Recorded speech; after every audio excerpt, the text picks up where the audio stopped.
जय माता दी दोस्तों। स्वागत है आपका हमारे YouTube चैनल पर। आज मैं आपको इस वीडियो में सुनाऊंगी श्री कृष्ण जन्माष्टमी की व्रत कथा। श्री कृष्ण 8वें मनु वेव स्वत के मनवंतर के 28वें द्वापर में श्री कृष्ण विष्णु के 8वें अवतार थे। उनका जन्म तब हुआ भाद्रपद के कृष्ण पक्ष की रात्रि के 7 मुहूर्त निकल गए और 8वां उपस्थित हुआ। तभी आधी रात के समय सबसे शुभ लग्न में उन्होंने जन्म लिया। उस लग्न पर केवल शुभ ग्रहों की दृष्टि थी। तब रोहिणी नक्षत्र तथा अष्टमी तिथि के संयोग से जयंती नामक योग में उनका जन्म हुआ था। ज्योतिषियों के अनुसार रात 12 बजे उस वक्त शून्य काल था। आइए करते हैं कृष्ण जन्माष्टमी की प्रमाणिक सत्य कथा प्रारंभ। कंस अपनी चचेरी बहन देवकी से बहुत स्नेह रखता था, लेकिन एक दिन वह देवकी के साथ रथ पर कहीं जा रहा था। तभी आकाशवाणी सुनाई पड़ी, जिसे तू चाहता है उस देवकी का 8वां बालक तुझे मार डालेगा। इस भयंकर आकाशवाणी को सुनकर कंस भयभीत हो गया और उसने अपनी बहन को मारने के लिए तलवार निकाल ली। वसुदेव ने उसे जैसे तैसे समझाकर शांत किया और वादा किया कि वे अपने पुत्र उसे सौंप देंगे। पहला पुत्र होने पर जब वसुदेव कंस के पास पहुंचे तो कंस ने कहा कि मुझे तो 8वां बेटा चाहिए। बाद में नारद ने बताया कि तुम्हें मारने के लिए देवकी के उदर से स्वयं भगवान विष्णु जन्म लेंगे। तो कंस और भयभीत हो गया और उसने वसुदेव और देवकी को कैद कर लिया। बाद में कंस ने एक एक करके देवकी के 6 बेटों को जन्म लेते ही मार डाला। 7वें गर्भ में श्रीशेष यानी अनंत ने प्रवेश किया था। भगवान विष्णु ने श्रीशेष को बचाने के लिए योग माया से देवकी का गर्भ ब्रज निवासिनी वसुदेव की पत्नी रोहिणी के उदर में रखवा दिया। तदंतर 8वें बेटे की बारी में श्री हरि ने स्वयं देवकी के उदर से पूर्ण अवतार लिया। स्वयं भगवान विष्णु ने कारागार में प्रकट होकर देवकी और वसुदेव को दर्शन देकर उन्हें उनके पूर्व जन्म की तपस्या के बारे में बताया था और उसी के पुण्य फल हेतु पूर्व जन्म में ही उनके यहाँ 3 बार अवतार लेने का वचन भी दिया था। वचनानुसार विष्णु जी देवकी माता से कहते हैं कि पहले जन्म में वृष्णि गर्भ के नाम से आपका पुत्र हुआ। फिर दूसरे जन्म में जब आप देव माता अदिति थी तो मैं आपका पुत्र उपेंद्र था। मैं ही वामन बना और राजा बलि का उद्धार किया। अब इस तीसरे जन्म में मैं आपके पुत्र रूप में प्रकट होकर अपना वचन पूरा कर रहा हूँ। श्री कृष्ण जन्म के समय भयंकर बारिश हो रही थी और यमुना नदी में तूफान था।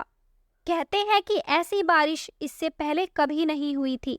भयानक रात्रि के प्रहर में बाढ़ जैसे हालात थे। श्री कृष्ण जन्म के समय श्री हरि विष्णु की आज्ञा से माता योगमाया प्रकट होकर देवकी और वसुदेव जी को उनके द्वारा श्री विष्णु के दर्शन और पूर्व जन्म की यादों को मिटा देती है। योग माया के प्रभाव से ही उस वक्त शेषनाग बलराम के रूप में रोहिणी के गर्भ में चले जाते हैं। बलराम के जन्म के बाद श्री कृष्ण का जन्म होता है। यह पता चलते ही कंस बालक का वध करने के लिए निकल जाता है। यह देख योगमाया अपनी माया से वसुदेव को जगाती है। वसुदेव जागते हैं तो वह कहती है कि कंस के आने के पहले तुम इस बालक को लेकर गोकुल चले जाओ। वसुदेव बालक को प्रणाम करते हैं और फिर योगमाया से कहते हैं कि परंतु देवी माता, मैं जाऊंगा कैसे? मेरे हाथों में तो बेड़ियां पड़ी है और चारों ओर कंस के पहरेदार भी खड़े हैं। तब देवी माता कहती है कि तुम स्वतंत्र हो जाओ। गोकुल जाकर तुम यशोदा के यहाँ इस बालक को रखाओ और वहां से अभी अभी जन्मी बालिका को उठाकर यहाँ लेकर आ जाओ। योग माया के प्रभाव से पहरेदारों को नींद आ जाती है। वसुदेव जी की बेड़ियां खुल जाती है और फिर वे बालक को उठाकर कारागार से बाहर निकल जाते हैं। बाहर आंधी और बारिश हो रही होती है। चलते चलते वे यमुना नदी के पास पहुंच जाते हैं। तट पर उन्हें एक सुपड़ा पड़ा नजर आता है, जिसमें बालक रूप श्री कृष्ण को रखकर पैदल ही नदी पार करने लगते हैं। तेज बारिश और नदी की धार के बीच वे गले गले तक नदी में डूब जाते हैं। तभी शेषनाग बाल कृष्ण के सहयोग के लिए प्रकट हो जाते हैं। माता यमुना भी प्रकट होकर बाल कृष्ण के चरण छूकर नीचे उतर जाती है और उनके लिए यमुना पार करने का मार्ग बना देती है।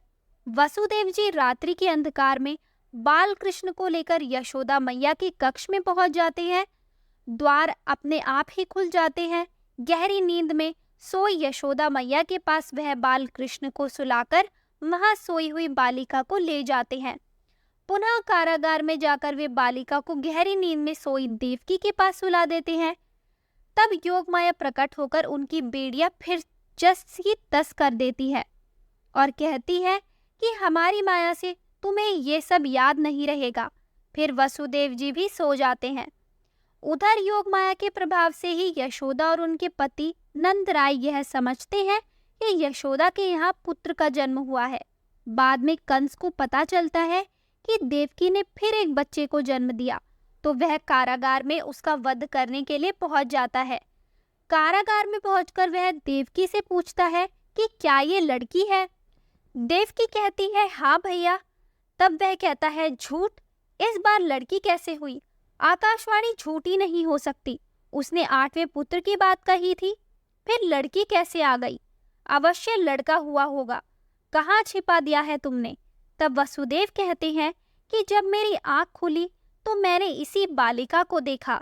मैं सत्यवादी हूँ, कभी झूठ नहीं बोलता। यह सुनकर कंस कहता है हाँ, तो ये भी विष्णु की एक चाल है जिससे मेरी मति भ्रमित हो जाए। चाहे वह कुछ भी कर ले, लेकिन मुझे मेरे लक्ष्य से हटा नहीं सकता। चाहे किसी भी रूप में आ जाए, वह मेरे हाथों नहीं बच सकता। यह कहकर कंस बालिका को देवकी के हाथ से छुड़ाता है। वह कन्या को एकांत में ले जाकर एक भूमि पर पटक कर मारने ही वाला रहता है कि कन्या उसके हाथ से छूटकर आकाश में उड़ जाती है और आकाश में योग माया प्रकट होकर अट्टहास करने लगती है। यह देखकर कंस भयभीत हो जाता है।